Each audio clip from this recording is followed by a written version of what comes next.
everybody. Welcome to this week's episode of the Melissa Killeleagh Show. I'm your host, Melissa Killeleagh, and I'm here with a really special guest today. So before we get started, for those of you who are not familiar with this show, we've been around for about 4 years now, and we started out as a way just to kind of change the narrative on what's being shared out in the world, to move the news from doom and gloom to sharing all of the amazing work and human beings that are in our area from the Finger Lakes and beyond. And recently we've really incorporated this idea of professionals and people who are out there who are really into values-driven living and values-driven businesses, because that seems to be the way the world is moving, thankfully. And before the show, Ivery and I were just chatting, and I talked about how this last year has really been a time for people to kind of reconcile with where the gaps were in who they want to be, where they want to show up. And for some people, it's just the beginning of doing this work. So I wanted to have him here. This is my guest, Ivery McKee. He's a high-end motivational coach. And I'm excited to dive into his story and to talk a little bit more about things like mindset and motivation and some of the things he has to offer. So welcome, Ivery. Thank you so much for taking the time. Thank you for having me, Melissa. It's an honor and privilege to be on your platform. Thank you so much. And you've got a platform too we're going to share. I'm excited to talk about that in a few minutes. But in the meantime, I would love for you to share a little bit about the journey of you becoming the coach that you are and the work that you do, and talk a little bit about what that work really is for you. Yeah, definitely. I can really just say that, when people ask me how long I've been a motivational coach, I tend to say practically my whole life. I got into various industries, from human resources to working at a car dealership to working at Rochester General Hospital in various capacities. And it got to a point where I thought to myself, I'm surrounded by, these really successful companies, and I'm not really feeling like I'm helping people the way that I know I was put on earth to do. Really quick story, growing up and being in high school, I was really just an angry individual, really didn't have a father in my life. And I began to just really not even want to go to school. In my final year in high school, I was just telling my mom, like, I want to drop out. I don't want to do this anymore. I'm just tired of just showing up. I'm not happy with this life. And she said, well, your aunt and uncle, they live out in Seattle, Washington, and they would love to have you go out there to the high school near their house and just spend a year out there. And for some teenagers, they're like, doing that, just leaving New York and going to Seattle, a whole different place, they just will just fear that opportunity. But I love change. I love moving out of my comfort zone. So going out there and going to school and meeting different people, I met who happened to be my first quote unquote coach, that I didn't even know he was going to be my coach. And he would pick me up every weekend, take me to go play basketball. And he was, sharing his experiences with me and, showing life to me, not in a lectured format, but in just like a more of an empathetic, here's how I did it, and this is why this isn't a good move, or that's a mistake. But I'm going to give you practical examples. And I said, one day I want to have that influence on individuals to get the best version of them out of themselves. There's so many people out there that have a past, things that they haven't been brought up with a silver spoon. They haven't been brought up with, an Ivy League background or generational wealth, but everyone has a starting point. And I just wanted to be in a position to give someone that opportunity. So literally, I would say 2 years ago, I said, you know what, I'm going to make this something, a practical realization that I'm going to become someone's motivational coach. And it was this year, in the midst of the crisis, is when I said, this is when I'm going to officially bring LOTW coaching to the audiences. And I got to tell you, that leap of faith in the midst of a crisis is something that I really just struggled with, because I'm like, is this the right thing? But it felt so right once I started coaching clients and helping them out. And I saw that I was put on earth to help my fellow brothers and sisters find the highest value within themselves. So that I tried to put all that into just a short synopsis of how I got into this line of work, but it's servitude. And I think we're all put on earth to serve others, not just to expect from others, but to serve them and to help them become better versions of themselves. Beautiful, beautiful. And I love, so LOTW stands for Light of the World, correct? Yes. And Oh, that's a funny story with that. So talk about that, because here's the thing, like I was drawn to that concept, and partially because recently I've been having these metaphors pop up all over the place when it comes to the work that I do. And and there are things like, for example, twinkle lights at Christmas time, right? Like one light, if we're each one light, Mm-hmm. yeah, that's beautiful, but together it's brilliant. Yep. But in order for it to work, each light has to be shining. And so I think about that in terms of, as a human being, like, are you shining your light? Are you able to stand in it? Are you able to be that beacon for others? So when I saw that, I knew I had to talk to you, right? So talk about how that came about. Now, that's an interesting story. I literally was listening to a sermon one time. I was in church, and for some reason, I was not focused. But I reeled in when the pastor said, "Light of the world." I said, "Wait a minute, that's going to be the name, Light of the World." And then I thought of myself, now if I call it Lot W, I also want to give them the impression that you're parking somewhere. So you're parking your light where it needs to be positioned. So I said to myself, okay, I want to give the impression is that we as individuals have to shine our own light. And we have to make sure that that light is positioned in the right place. Like for example, a quick analogy is that the living room light might have just enough voltage for the living room. And if you put that living room light in the bathroom, that light might not be pretty much necessary. You might not need that amount of voltage for that environment. So you have to use the amount of voltage of your light wherever you're positioned at, wherever your destiny is, or your calling is. And I said, I want to give people that impression that when I'm coaching them, everyone has a light inside of them. They might understand that, oh, we're surrounded by gloominess. That is true. There is gloom in the world, but there is also light, and there is more light than gloom. And I wanted them to say to themselves, where can I park this light? Where can I park it? I can park it in my own destiny, and I can park it in my actual calling, so that when people see me, they see the light.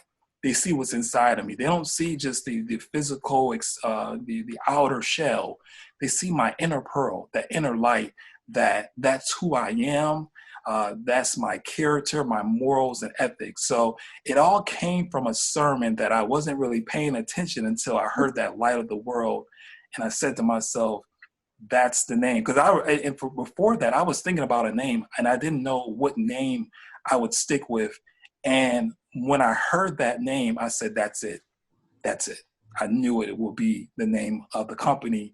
I want to incorporate God in my business. And for some reason, there are so many people out there in life that say, okay, my business is one thing and then God is another thing. And once I'm done with my business and once I clock out, then I'll go pray, then I'll go believe in God and all that. No, I had to combine the two, so that he had to bless it, so that he had to, be involved in my business decision, help me with wisdom, help me interacting with clients, because I can't do it off of my own intelligence, my own IQ. I need him involved so that he could take my company to the next level. So that's where that story came from, the name. I love it. I love it. And you're speaking my language, because one of the things I've been thinking about over the past few years and really incorporating into how I approach my own business and how I work with people is that, I'm really a guide of sorts. And I'm a guide who teaches people that there's always another way, right? There's always another way to get where you're going. And when you're on that path, the way is to dig deep, right? And to tap into that inner GPS, right? Your internal navigation system, to really get clear on your values and to dig deep and reconnect with dreams that we've had since we were small because they were given to us, right? But to also realize that we tap into that inner wisdom, and that inner wisdom is that connection, right? So thank you for bringing that up, because that's just beautiful. Now I have a couple of things. I have questions. I could go in so many different directions here, but details. So when you were first having that conversation with your mother in your senior year, was that here in Rochester? Yes, that was in Rochester, and I was going to Wheatland Chili at the time. Okay. And now you're back in Rochester. Yes. I spent a year in Seattle, and I always tell my wife, I tell her I wish I would have stayed there. And then she says, well, if you would have stayed there, you would have never met me, and you would never had this 2-year-old, running around the house like crazy. So I said, you know what? You have a point there. So I am back in Rochester. Fantastic. I have a 4-year-old, so I know all about that running around the house. Yeah. Yeah, beautiful. And she makes a great point. So, so when it comes to the work that you do, when we're talking about people really tapping in and figuring out, like, what is this light that I have to shine? What do you find is the greatest obstacle or challenge that people have in tapping into that? The one thing that's really just surprising is them thinking that, who, me? I can do it? I don't think I can do it. I've never been told I can do it. I've always, heard people say that there's a 1 in such and such chance that you can accomplish this. So I really I do things that are safe. I don't reach for dreams that scare me. I reach for dreams that make me comfortable. So it's really that confidence factor. And that's something that I want to really get taken care of before we even move to the next stage in, our coaching stages, because if you don't believe you can do it, I can have the best practical tools, the lessons, homework that are created possible. But if you don't believe it, that belief is like a agent activator. It's an activator. It activates everything else. And, they say faith without works is dead. And I really just believe that is the biggest obstacle, is just coaching that low self-esteem out of some individuals, that insecurity, that doubt, because it's been embedded in them from childhood. And there are a lot of adults walking around here that are still children, that are still, haven't let go of things that have really hurt them since they were young, 5 years old, 6 years old. And I understand it, because it was never dealt with. And if you never dealt with those childhood trauma or those things that have brought you down early on, you're just going to be an adult that is just really babysitting something that should have been put to bed years ago. Yeah, beautiful. I feel that deeply, because I see a lot of that woundedness in my own work that holds people back, right? And so often it's entirely unconscious. So unless people are working with somebody like you and getting to the point where they discover it, right? Where they can actually stop and go like, okay, what is this thing that's holding me back? I've got this great mentor out in Auburn, New York. You might know her name, Gwen Weber McLeod. She's amazing human being. She talks about these 4 pillars of leadership, and she starts with competence, right? Like getting good with who we are, and then moving into that confidence piece, right? Because that holds so many people back, especially when it comes to leadership. And isn't that scary, right? Yeah. People walk into leadership roles and they're not working on that confidence, because that's just going to carry that woundedness out into the world, right? Mm-hmm. And then courage and calm. Courage to then, make the choices to show up as that light that you're talking about. And then the calm to kind of stand in the midst of the chaos and continue to be that light, right? So, and we saw a lot of that challenge in this past year, going through the crises that we've endured. And as we continue to walk through 2021, I think a lot of people thought, right, we're going to move into this new year and everything's going to change drastically, but the same problems and challenges that we saw arise in 2020 still exist. Yep. Right. And so it's all about being here for the long haul and learning how to tap into that calm, to stand in the chaos, and to continue to shine light on the things that need to be brought to light. So you posted something on Facebook the other day that I really loved, and it spoke to me so deeply. You said, keep reintroducing your friends and family to the new version of yourself until they get the old version of you out of their system. Can you talk about that a little bit? Yeah, and some of the things I post are really biographical because there are some family members, there are some friends in my life that are still holding me to who I used to be, and try to engage in that conversation, that dialogue, and I'm like, I'm in a different place. I am a family man. I am doing my best to be a man of God. And it's like they're trying to take you back to reminisce. And I'm fine with reminiscing, but if that reminiscing is toxicity, if it's negative, if it's not helping me, bettering me, allowing me to grow, then it's toxic waste. So that's something that we all have to do is, I use an example. You might have been shy 20 years ago, and you still have parents and friends calling you quiet. You've broken out of that shell years ago, but they always remember that's how you used to be. That's how you were in their mind. And you got to keep just saying, no, I'm this now. I'm this now. And you have to keep doing it, because if you don't condition them to be reintroduced to that new you, they're going to constantly hold you to the old you. And that is something that is going to be a constant thing. Now, if it gets to a point where they're going to refuse to accept that new you, then you're going to have to, move those people out of your life. You can love them at a distance. You can still care for them. But if they're not going with you to the new version of you and to the things that you're trying to accomplish, that's just going to be something that is going to be detrimental to your overall growth. Yeah. Yeah. It's so powerful.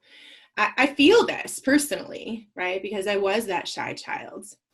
And I remember the first time I put out a podcast episode, and one of my good friends was, quietly in the background going like, what does she think she's doing? Right.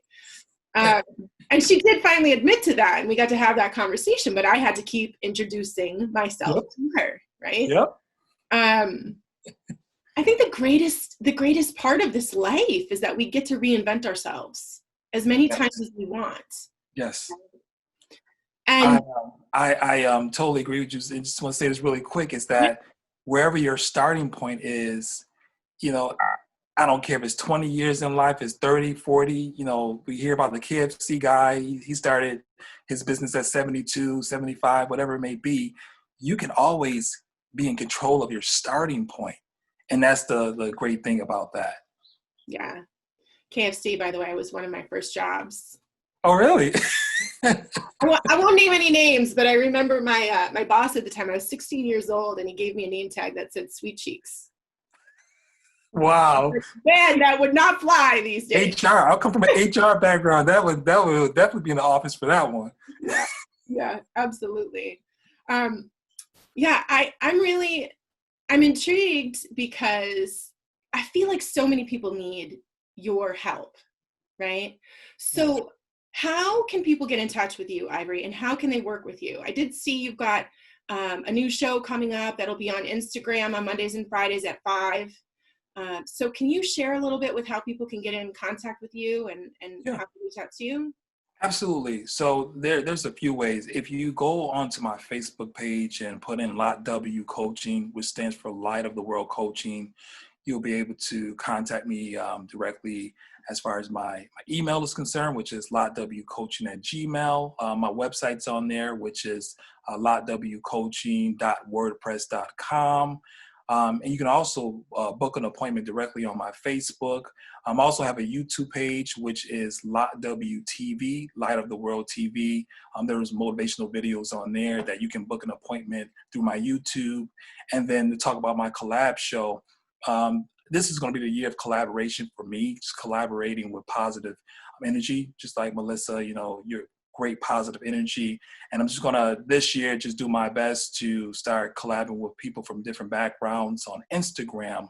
And this will be Monday and Friday at 5 p.m. Eastern Standard Time. It's going to be on my Instagram page, which is Ivery85, Ivery85. You're probably saying, why haven't you made that LOTW coaching yet? Give me some time. But right now it's Ivery85 on Instagram. Awesome. Yeah, trust me, I know all about having to change up all of the different social media content, everything to match the business names. It's crazy. But I'm grateful for you taking the time today. The last thing I have on my mind that I would love to leave our listeners with, especially since we're in the beginning of the year and people are still in this mentality of, it's new year, we can really like change some things up here. When you talk about starting at any point, like what is your starting point? What I see in my business in 14 years of working with people as they start their own businesses or they're looking to do something new is that a lot of people are afraid to be seen at the bottom, right? Like getting started. We've got this need to be, to excel at everything that we do before we even get started. But the reality is you've got to start somewhere and you have to be willing to be seen there. So what would you say to that person? If there's someone, let's say there's someone who is in a particular career and they've decided like, look, this is not lighting me up. Last year gave me the insight that it's this time on this planet is not worth being spent in something that isn't bringing me joy and allowing me to give my gifts to the world. What would you tell that person? I would tell them to think about the Forbes list and look at all the billionaires on that list and realize that they all started in a garage. They all started in a garage. So that's all I'm saying. You might not start your business in a garage, but you might start it in your office. I was reading a book about Getty. He was a billionaire. He started his office in his car. So your starting point is wherever you are. You just have to maximize your ability or maximize your resources where you are. You don't have to get more. You just have to figure out, how do I maximize what I have right now? And each stage, every time you graduate to another level, just maximize. Just maximize, take advantage of all the opportunities you have. I love reading the Bible, and it says so many times, fear not. Because you're fearing things that could happen or what might happen. Well, what about believing that you can do this? You will do this. It's always going to start slow. The hardest point is that first step. And after that first step, things become easier and easier and easier. You can do all things through Christ, which strengthen you. So I believe that, during this time, pandemic, the viruses, all that stuff, that is true. But it's also true that you were put here for a reason, to do something that has never been done in your family. You will be the first. You just have to believe. Thank you. Thank you. I appreciate that. And if that doesn't inspire someone to take action, I don't know what's going to. So thank you, Ivery, for taking the time today. I really appreciate you. Thank you for the opportunity. I really hope we get a chance to collaborate in the future as well. That has been on my heart for 2021 as well. It's the year of collaboration and helping everyone lock arms to, it's the idea of like the rising tide lifts all boats. Right? Yep. Yeah. All right. Well, thank you again so much. Thank you. You have a great day.